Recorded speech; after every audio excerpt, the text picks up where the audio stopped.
Thank you very much for the introduction. Actually, already the Azov Regiment, you know it. Those who are familiar with our movement, it's a big pleasure for me to be again at annual Ethnofutur conference. Indeed, they are very productive in conceptual terms, very profound too. And my speech, in a way, will give an additional philosophical background to the preceding speech by Fyodor. It happened by chance, but since we developed the same concept of ethnofuturism and think about the global alternative humanitarian paradigm and alternative world order together, it is no surprise that our topics heavily overlap. The topic of my speech is Mid-Europe in the Age of Caesarism and the Purpose of Ethnofuturism. I'm International Secretary of National Corps, the parliamentary wing of the Azov movement, but I will not tell the history of the movement as I did several days ago in Germany. I will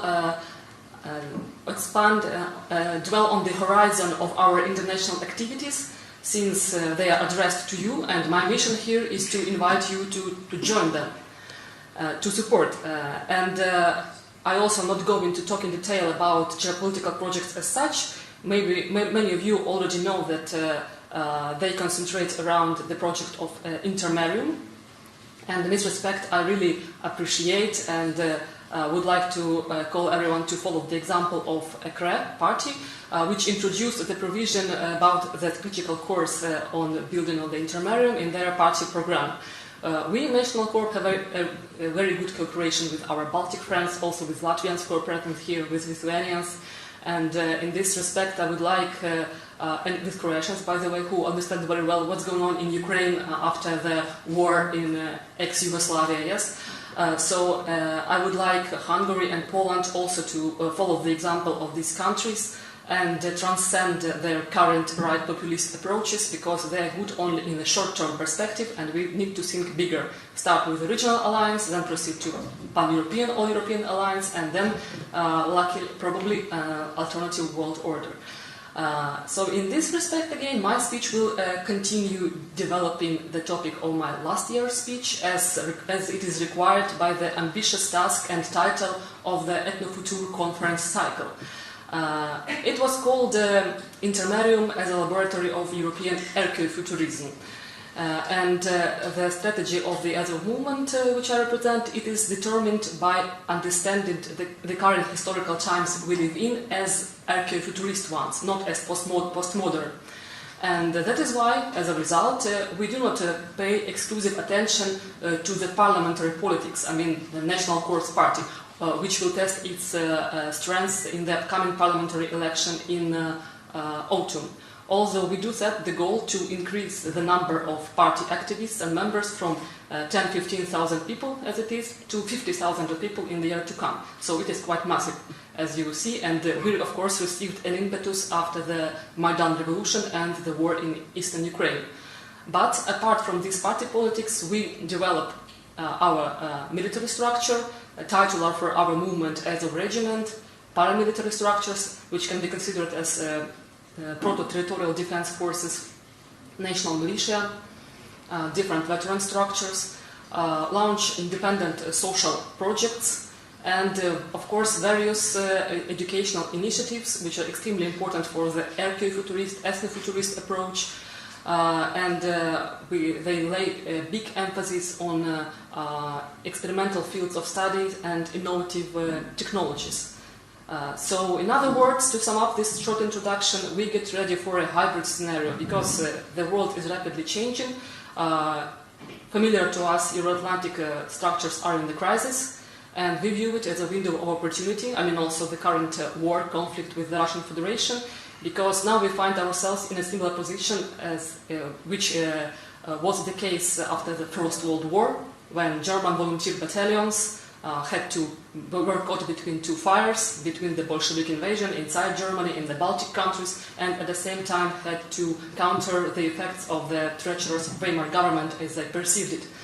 But in spite of this complicated situation, it also creates a lot of opportunities, and to sum up them shortly, this is the strategy to proceed from the Intermarium Defense Union, which we have the right to develop now under conditions of this threat from the East, to proceed from the Intermarium Defense Union to the alternative Pan-European Sovereign Union. And it goes without saying that it's neither American nor Russian project. It is European project, and we consider it as a incarnation of the classical European geopolitical third way. So, in other words, archaeofuturist modernity, it is modernity which has some modern features, but still it poses new challenges to us, new threats, and we have to be prepared for them. And the format of party politics is the format of the 20th century. It will keep existing for some time as a cover, but now we live in a transitory period, so it's quite possible that soon they will be gone in the past or will perform purely decorative function. They already perform it, in fact. For instance, in Ukraine, during the upcoming presidential election, two oligarchs will compete with each other. Current President Petro Poroshenko, Yulia Tymoshenko, who revived herself in Ukrainian politics by some miraculous means, and the third most popular candidate is in fact a comedian, Zelensky. It's not important. I mean that it is easier now to buy the political candidate than to build a powerful political party. So it means that these politics are quite a fiction. But at the same time, the success of EKRE is very promising and inspiring, and it means that we still can rely on this format as well. But switching to the very topic of my speech, I would like to provide the philosophical horizon for the Intermarium project, and in this respect to show that it is also addressed, of course, to Finnish people, to Scandinavian people, natural allies of the Intermarium region, to Western Europe, and to Americans, of course, who are inherent part of the Western cultural and civilizational type. So the topic of my speech again is Mid-Europe in the age of Caesarism and the purpose of Ethnofuturism. So I will start with the definition of terms. By Mid-Europe, I mean simply Middle Europe, Central Europe. Actually, it is a diversified concept of Middle Europa, which was thoroughly developed in Germany, but has many analogues across Europe, in our region, including Ukraine, where I come from. And first of all, it is aimed against the counterproductive division between the North and South, which is splitting for Europe. And rests instead on the traditional European mythological orientation North-South, which in fact reiterates axis mundi, world's axis, Yggdrasil 3, yes? And as such, it is naturally connected with the idea of the continental bastion of Europe, with the idea of geopolitical continentalism, which is often contrasted with Atlanticism, to which I will return a bit later. By Caesarism, I mean Oswald Spengler's concept, which was explained in his major works, first of all in Decline of the West and in The Hour of Decision. Chronologically, Oswald Spengler believed that the transition from the age of Napoleonism to the age of Caesarism happened already in times of the First World War. And in this period also West has been already switching from the phase of culture to the phase of civilization. I remind that according to Oswald Spengler's morphology of cultures, cultures or cultural civilizational types are living beings of the higher type, organisms in fact, who have their own destiny. So culture corresponds with the period of the growth of this cultural organism, its youth, and at this stage, a cultural type is full of vital and creative forces. And at the phase of civilization, only a material and technical shell of once a high culture remains. So we entered this late phase of Caesarism, and similar transition has already once happened in times of Augustus, when whose reign was upheld purely by his personal Caesarist power, and antique institutions has long become a mere facade. So we understand that this period is not a golden age, it's not ideal, but still, Caesarism, according to Spengler, it creates opportunities for the manifestation of higher values, of Roman virtues, as we could say, and for the birth or something greater. And our task is to seize this opportunity now, to transform this impulse into the probably, again, alternative world order. Of course, modern Caesars, be it Trump or Putin, or not speaking about Salvini or Orban, are nothing but a shadow of their former glory. At the same time, we witness the rise of new military and political leaders of the Roman type. I can actually mention our leader Andrei Bilecki, who is a good illustration of this description. And why does it happen now? Why Caesarism gains ground? why right populism is so again popular in the modern world, which was also mentioned by and discussed by Fodor in the previous speech. The answer can also give us another theorist of third way, Carl Schmitt, famous German lawyer, political philosopher of the former century. He said that Caesarism, as opposed to liberalism, is perfectly compatible with democracy. Why? Because demoliberalism, in his opinion, is oxymoron, is something incompatible. It elevates the rights of the human, individualism, formal requirements of liberal institutions above the organic whole, about the will of certain organic whole, be it people, nation, or simply certain collective identity. Whereas Caesarism, and we understand that it corresponds with authoritarianism, it summons the masses, summons the people which support Caesars. So the true opposition is not between the Caesar and some masses or people, but between Caesarism and modern neoliberalism. If we are lucky enough, we will have Caesars of the higher type, not aforementioned Salvini, Orban, Trump or Putin, and of course all of them will have differences, and I won't discuss now all of these differences, but still now we have the chance to grow, so to speak, the Caesars of the aforementioned Roman type, who will be adequate to the challenges which the West faces today. But another important addition that which was made by Oswald Spengler is that modern Caesars, in fact, also compete with each other. There are, first of all, he predicted in the hour of decision the revolt of the colored peoples against the West, against the civilization of the West. And secondly, he predicted the struggle between Caesars, who will protect the values and identity of the West, with the traitor Caesars, who will require and use the support of colored peoples to maintain their power, and thus would represent them. Oswald Spengler, in fact, he simply reimagined the famous forecast by Friedrich Nietzsche, as Nietzsche's disciple, according to which the 20th century would be the age of the global strife for the planetary domination, which indeed was the case. And another disciple of both Friedrich Nietzsche and Oswald Spengler, Ernst Jünger, who is fairly considered the face of the German third way or conservative revolution, he continued elaborating Spengler's conception of Caesarism, and by adding that currently we live under conditions of the planetary state and of the late Roman type. And this planetary state, or the world state, it is based on technology as the most revolutionary force, which does not recognize any borders.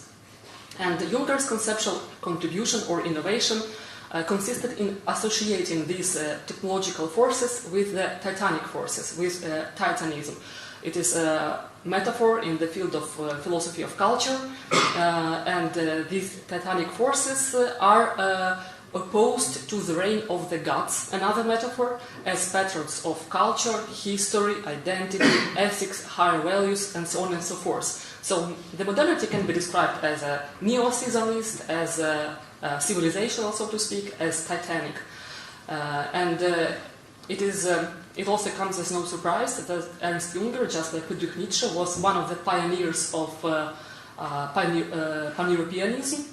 And pan-Europeanism, of course, it means not only the imperative of a united Europe of nations, it also means strict compliance with the main message of pan-Europeanism as a geopolitical third way. It means rejection of both American and Russian domination over Europe. These two poles of the modern world, the West and Russian Federation, can be compared with symbolical confrontation of late Roman Empire, say, and Carthage. So it's like not something which we should choose between. And again, I won't dwell on the current political realities in the West with the Russian Federation, but the fact that in our movement there are many Russian nationalists speaks for itself. It means that there are no possibilities for nationalist politics in the multicultural state of modern Putin's Russia. It is also a multicultural society with strong so-called anti-extremist legislation, and it is no space for political freedom or any kinds of geopolitical projects. No, it is also some different tendencies happen there as compared to Western countries, but the main message is the same since the times of the Second World War, and that is why we consider Central and Eastern Europe a kind of springboard for the alternative geopolitical projects, as opposed to the West and as opposed to Russia. And as for the ESO movement, of course, this geopolitical third way and pan-Europeanism, it is concentrated around the project of Intermarium as an Adriatic-Baltic Black Sea union of Central and Eastern European countries, which functions as a platform for the alternative pan-European integration, probably confederation in the end, which of course will be a sovereign military and political bloc.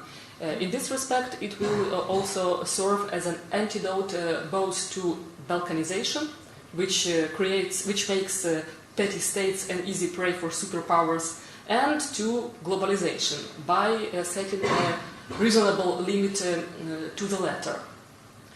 I think everything is quite clear with this geopolitical intuition of the third way, and now we can think a little bit about what can be done to resist to these leveling effects of modern technologies of Titanism. According to late Ernst Jünger, this technology-based planetary state, transnational corporations and everything else, it was nothing but a visible result or outcome of the so-called geological revolution. We again face the term from his philosophy of culture, and it means, metaphorically again, the revolt of Mother Earth, of Gaia, against the Uranus, the Father, which stands for the principle of creation and individuation, which separates creatures one from another. And phenomenologically, how does it manifest to us? It means that just like today we see that different plant and animal species are vanishing, we see that the borders between races, nations and even sexes become more and more ephemeral. All these new signs of a new time, artificial insemination, genetic engineering, nuclear engineering, and so on and so forth, all of this Jünger considered the advancing matriarchal orders, the revolt against this heavenly law. And we find ourselves in quite a paradoxical situation when Earth, which has always stood for the everlasting symbols of identity and kinship, blood and soil, which was summarized by Carl Schmitt as the nomos of the Earth, or simply geopolitical continentalism, which has always resisted to the merging dissolutive powers effects of sea powers. We find that the same Earth is the origin of all those globalization trends. Moreover, late Ernst Jünger, he associated the conservative revolutionary subject not with Titan Prometheus, as in his interwar period. He associated him with the Antaeus, the son of Earth, who hears her call and fulfills her will. So it doesn't mean, of course, that Jünger appreciated all of these the processes of globalization, materialization, and dissolution of all the borders. No, he simply viewed them as objective. And the good thing is that this revolt of Gaia against Uranus is not an end point, it's again just a phase, which will be followed by another period. It is also reinterpreted by the luminaries of the Third Way teaching of mystic and vision of Fiore. I mean luminaries of Third Way like Arthur Moller van den Broek. This period will be followed by so-called Vergeisterung in German, the period of spiritualization. It will be the age of Holy Spirit, so to speak. It means, of course, in their interpretation, not some term of concept of Christian theology. It means simply that this period of extreme materialization, which we face now, will end soon, and new spiritualization will begin.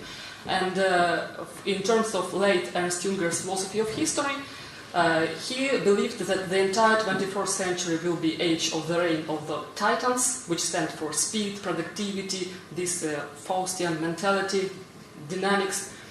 But the gods will return, as they always do, and they will herald the end of the anthropocentric history and the beginning of something completely new. It means that he also developed the concept which can be described as post-history, but not in a sense as the postmodernists do. It was a different concept.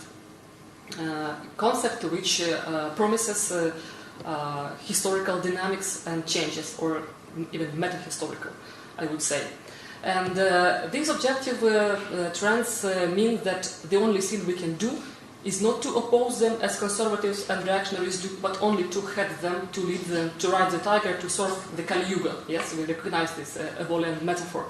Back in the 20s, in the article dedicated to Leon Trotsky, Junger wrote that currently we witness the left-leaning world historical tendency.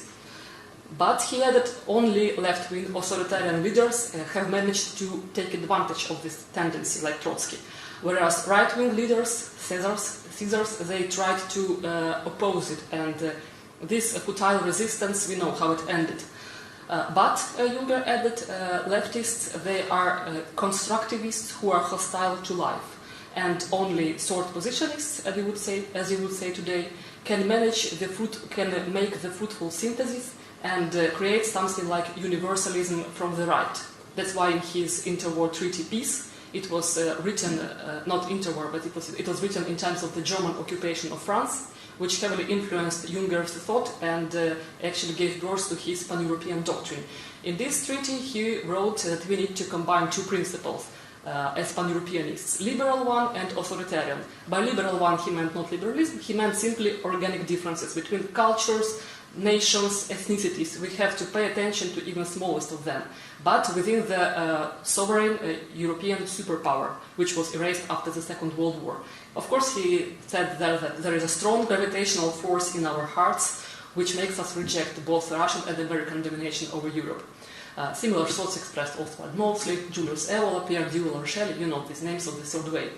And speaking about authoritarian principles, he meant army, infrastructure, trade, roads of the Roman type. It is something which he appreciated. So it can be described as something like universalism from the right, something which we can build today. But it is not only about geopolitics. To oppose, to neutralize the destructive potential of modern technologies, first of all, audio-video technologies, which was discussed very well in the previous speech, we need something else. We need to reverse the course of history, but it is impossible. We've just discussed why. And we need a kind of time machine, but how we can achieve it. In periods like this, during certain historical bifurcation points, we often face the opposition between old fallen world, old fallen order, and emerging new world. Adieu, ville Europe, goodbye old Europe, sing French foreign legionaries. The same legionaries who represent this age of Bonapartist power blocks and Caesarism, which was, by the way, productively discussed by American neo-Speglerian Francis Parker Yockey. And when can we find this young Europe? At this moment, I will reiterate a bit the points which were made during my speech last year. We find this young Europe here in Central Eastern Europe, in Baltics, in Ukraine, in the east of the West. In this context, I would like to remind of the important intuition of Friedrich Nietzsche as one of the first pan-Europeanists, not only a philosopher. He invented, in fact, this concept of young peoples. It is also known as the concept of belated nations. At that period of time, Nietzsche considered Germans to be young people, but at the same time he believed them to be a little bit barbaric, uncultivated, and he was fond of everything French. He wanted Germans to learn from the French, and at the same time he considered French and British people at that time as old peoples. And these signs of aging, in French case, were humanism, skepticism, everything which was brought by French Enlightenment. But as an ecumenist, as a pan-Europeanist, Nietzsche suggested a fruitful recipe to stop this decay of Europe, cosmopolitan dissolution of nations.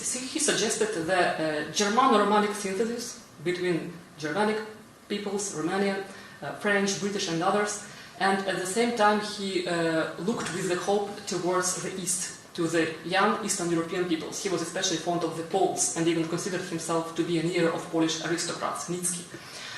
And this concept, of young nations and this attention to everything which is going on in Eastern Europe, it is also not new to German political philosophy. The founder of German nationalism, in fact classic nationalism, Johann Gottlieb Fichte, he wrote in the 18th century that Eastern European nations have not awoken yet. Their national spirit is still awakening. But in fact, the co-founder of nationalism, Johann Gottfried Herder, ethno-linguistical nationalism, he spent some time in Latvia and even collected a collection of Latvian folk songs. He loved Latvians, Riga, and he believed that Baltic countries should be freed of the German domination. And he also left quite interesting remarks about Ukraine. He said that at some point this country will give birth to a new Hellenic culture, something like that. And this culture, it will reintegrate in its cultural orbit countries like Hungary, Poland, and even Russia. But he said, when will it happen? We don't know. He made these remarks in his diary of a traveler. Maybe now, when we talk about Intermarium and actively develop it, times have come, and when we talk also about the chances for the metaphysical changes in the destiny of the West. But anyway, the idea is clear. If we remember about this Spengler's distinction between culture and civilization, we can say that Eastern and Central Europe, where revolutions still go on, when people are not individualistic, when they still can go into the streets, sacrifice their lives on the front line, and so on and so forth, yes, they are maybe a little bit uncultivated as compared to Western Europeans, but at the same time, it can become a kind of East, literal and symbolical East for the Twilight West. It is this young cultural phase of the all-European cultural and civilizational type, which in its western part has entered its civilizational phase. And the kind of time machine is the concept of archaeofuturism. Archaeofuturism, ethnofuturism, and the idea of the special way of modernization. According to Samuel Huntington, he made this observation in his famous article about the clash of the cultures, which we witness today. This is modernization without westernization. And at some point, this space was chosen by Japan, the period of the restoration of Meiji. At this period, on the one hand, was restored the power of the emperor. On the other hand, were created democratic institutions. Parliament was adopted constitution, and the army was modernized, following the example of the leading countries of that time, England, France, and Germany. The model for constitution was, of course, Prussian Germany, the most conservative constitution at that time in Europe. But at the same time, it is also not a coincidence, because Germany, and again we refer to this country in the field of philosophy of politics, in fact invented this special way of modernization, Deutscher Sonderweg. It was invented by Friedrich the Great, the person who was also greatly admired by Nietzsche. Friedrich the Great, he loved also everything French, but at the same time these are classical Prussian ideals, and he already felt the rise of this third estate, bourgeoisie, and he tried to control it by giving some privileges to it. And this special way of modernization was implemented by Otto von Bismarck, who united German lands, founded German Empire, German nation in fact, and at the same time he considered Germany as a defender of the continental bastion of Europe. He tried to resist to the rising superpowers of Great Britain, post-revolutionary France, and also Russian Empire.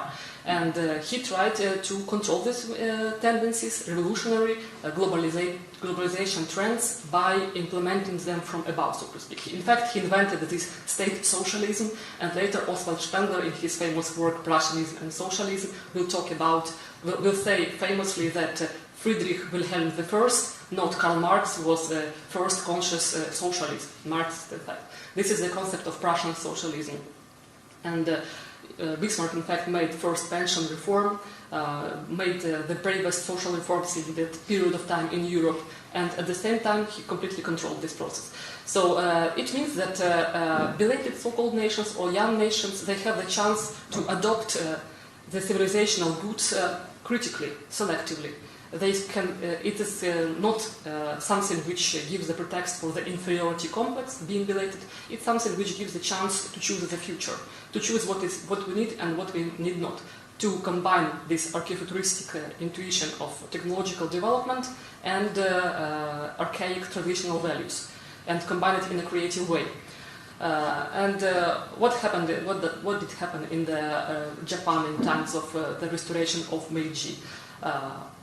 All former administrative traditional divisions were erased. Were created these formal constituencies, but all the estates were also destroyed. It was now an egalitarian mass, but at the same time, former samurai estate preserved its privilege, and they have formed the core of Japanese society, which would also fulfill its role prior to the Second World War. And similar achievement was made in the Prussian Germany. Oswald Spengler, he also contrasts so-called Anglo-Saxon understanding of state service with the Prussian one. Anglo-Saxon understanding, according to him, he was a bit critical of British people, but Germans, British people will omit this. We will just make these observations. So according to him, it was understanding of state service as a kind of profession, bureaucracy. And German understanding, or Prussian, it was understanding it as a kind of military service, as a kind of military rank. So it's also something which transforms heavily people's consciousness in times of Caesarism. We live in these times, and we need this kind of approach to reality we live in to be able to survive and to make the required historical changes. Because we also remember that it's not an ideal state. It just gives us a kind of chance due to the global domination of technology. Ernst Jünger also made similar conceptual suggestion. According to him, the root of all evil was total war, which came to life after Napoleonic Wars, when the division between civilian and military broke down. As a result, everyone became a kind of worker. It is no longer important how physically able you are, whether you are noble or not. You can just learn how to use armament of the new generation, which do not require direct contact with the enemy, and kill as many enemies as possible. This is a situation of total mobilization, when a warrior becomes an operator behind the arms. This is the period when the chivalrous spirit was drawn in the mud of the trenches. But at the same time, the opposite is also true. Everyone becomes a worker, not in the proletarian sense, not in the communist sense, but in a technological sense. But at the same time, everyone becomes a warrior who can be mobilized to fulfill this or that plan. It means that people also can achieve these superhuman abilities in personal power, effectivity, efficiency, and so on and so forth. So it is also comparable to what happened in the Japanese society, when the estates were ruined, between samurai, between peasantry, but at the same time warriors maintained their positions in the society. And today, Eastern European, Central European peoples, they also have a chance to choose what they can accept from the West and what they're going to preserve here. They can combine it. They can develop their own special way of modernization. So here we see that, I will be concluding now, that this intuition of Archaeofuturism as the golden mean between progressivism and fundamentalism meets the special intuition of mid-Europe, Middle Europe, as this continental bastion of values. But I would like to say that we have to abandon soon this distinction between continentalism and Atlanticism for the very same reasons. I agree with Ernst Jünger that we live under conditions of the global planetary state, that it is based on technology. First of all, audiovisual technologies, but also, of course, on the armament. And it doesn't make any sense to talk about sea powers and continental powers when we live under conditions of such a huge technological advancement and development. And Alexander Dugin, in my opinion, is extremely outdated when he constantly dwells on Carl Schmitt's Nomos of the Earth and criticizes American society and American power. Intermarium, land between seas, it is something which can productively combine both strategies. And it has nothing to do with being an American project or something like that. In the former century, the situation was quite similar. There was Entente, there was Russian Empire, later Bolshevik Russia, and there was Central and Eastern Europe. And of course, the West wanted to use it as a kind of buffer zone. Nothing changed today. But while these two poles are too busy fighting each other, we use this time and opportunities to develop our own sovereign geopolitical sword way, which will restore European superpower after the end of the Second World War. And I can tell that the changes in Ukraine are rapid and impressive enough to believe that it is possible. And of course, we are supported by our regional allies. I mentioned Croatia. Next Intermarium conference will probably be held in Zagreb. Some suggest to make it in Brussels, but I'm not sure that Brussels is ready for it. Yes, especially if we talk openly about our end goal, which is the sovereign pan-European Union, not a kind of autonomy within the European Union as it is today, I mean through this initiative or the Visegrad Forum. So our ambitions in this respect are quite big. And again, returning to this idea that we have to abandon soon this difference between thalassocracy and bureaucracy, sea powers and land power. It was also mentioned by several speakers that today the modernity can be described as a kind of Atlanticist modernity in general, regardless of the country we discuss. There is a book by Yuri Slosky, it is called The Jewish Century. In this book he introduces another interesting distinction. You know that Friedrich Nietzsche, he opposed Dionysian principle and Apollonic principle. And Slosky, he said that I would like to introduce another sociological division between Mercurian societies and Apollonic societies. Apollonic societies, they produce natural goods. It is something which represents these continental values, natural, traditional, conservative values. And Mercurian societies, they are nomads. They have no fixed place of residence. They sell goods, they trade, they have developed intellectual abilities, but they do not produce anything of real and anything maybe of even of real value. And these nomads are not only Jews, of course, whom you recognize, but also other peoples in some periods of time, but first of all, of course, Jews. And he said that modernity can be described as Mercurian, that everyone, even right-wing intellectuals, even those who work with soil, they have to, and they already attained these Mercurian features. They have to be fluid, they have to work with global marketing strategies, they have to expand and learn audiovisual technologies, be present on YouTube and Instagram and Facebook, everywhere, and actively use these means of technology. And I would also like to remind that Ernst Jünger considered these means of technology, I mean press, cinematograph, as titanic aspects, not cultural. It is something which makes us uniform. So while we have to productively use them, we also have to remember that it has nothing to do with these desirable metapolitical, metahistorical changes we are craving for.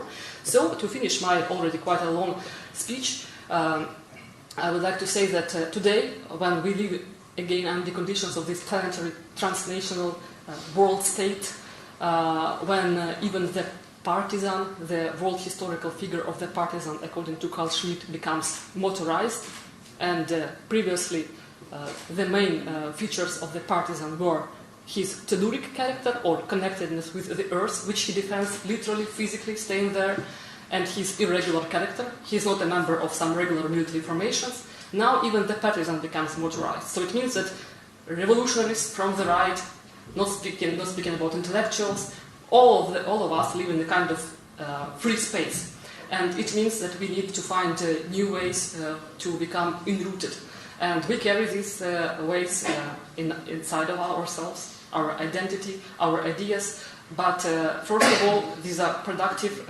conceptual solutions, which are in no way mere intellectualization. They make us look at the world from a different perspective, like Ernst Jünger did with Marxism by reintegrating it into the global model of titanic advancement of technology all over the globe. Just like during the restoration of Meiji, all these westernization processes were also creatively reintegrated into the Japanese kind of conservative revolution. Just like Germany in times of Friedrich the Great and Otto von Bismarck also has managed to head these processes of ongoing globalization and fragmentation, we can also make it. And this special way of modernization, it won't be German now, it won't be Japanese, it won't be even Ukrainian. It will be the way which is stressed in Intermarium. It will be pan-European. It will be the new future of the West. Thank you very much, and join our projects.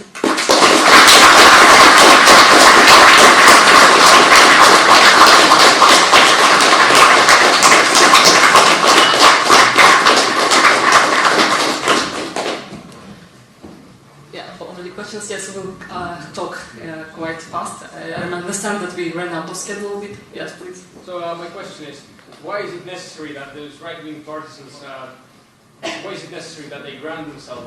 Isn't this, their condition instead beneficial? Because it is much easier to project power in this way when they're not bound to anything.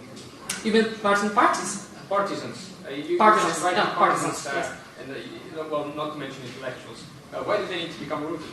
If they do not become rooted, yeah. then it is much easier for them to hone in on one point. It is. By being enrooted, I meant not physical bounds and limitations which they had to face previously. I meant a kind of ideals which we have to keep in our minds, because you also discuss all these dangerous matters, how we can enter into the system. Again, this strategy of, in fact, Trotskyist entryism, which was then adopted by New Left, by Marxist Gramsci. And while we practice this entryism, we always have to keep in mind what we are fighting for, because yes, it is also a very advantageous situation when we individuals can affect society on a global scale. The example alt-right in a certain period of their history, you know, that they were really extremely efficient. So it can also give us an illusion of power. So we need to keep something in mind. What is our goal? Apart from that, yes, of course, it makes partisan much more efficient. It makes him make changes on a global scale. In our case, returning to the Azov movement, we also have structures which already entered the state and receive state support. Not speaking about the Azov regiment, which is the official structure of the National Guard of Ukraine, which has its own tank company, intelligence, snipers, and so on and so forth. We also have a youth corps, and it is comprised of a system of youth camps, which teach children patriotic education, paramilitary education as well, and it is supported by the state. Ukrainian parents are not afraid to give their children to these camps. Also, another structure is the veteran brotherhood. It is, yes, it unites veterans of the conflict in the East, and there is already a newly created Ministry of Veterans in Ukraine, and members of this structure will enter this ministry. It is also official state structure. So in some fields there is a revolutionary opposition, of course, to the government, and we strive to power ourselves. In other fields we already practice this entryism. And yes, the audiovisual propaganda made it much simpler for us. New approaches, new educational initiatives. This is an archaeofuturistic approach. Also, former centuries is clumsy mass party, which just gives leaflets in the streets, and it can of course fulfill its purpose, but it's always short-term perspective. So we need to adopt our approaches in the 21st century. And at the same time, returning to the question about being enrooted, remember why we are doing it. So that is the answer.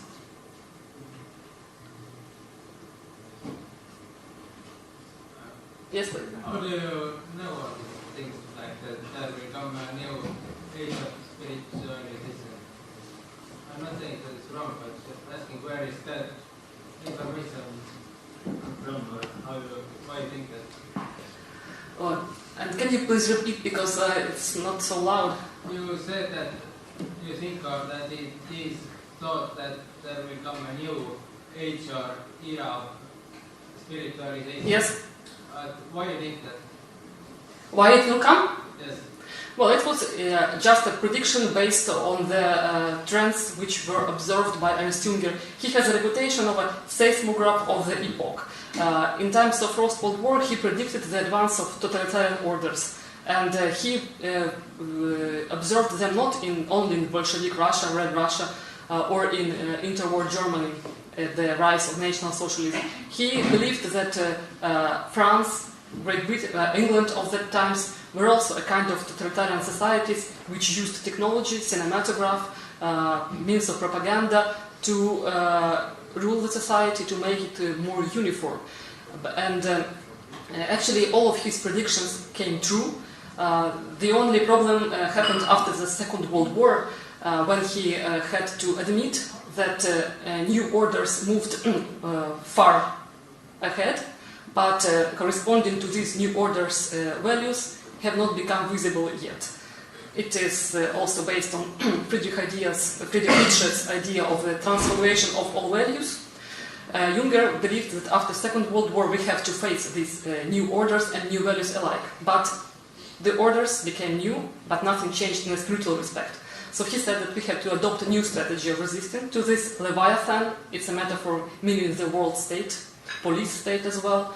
And he made quite different predictions at that time, but not totally different. He simply said that this Rubicon, spiritual, it will last for the entire 21st century.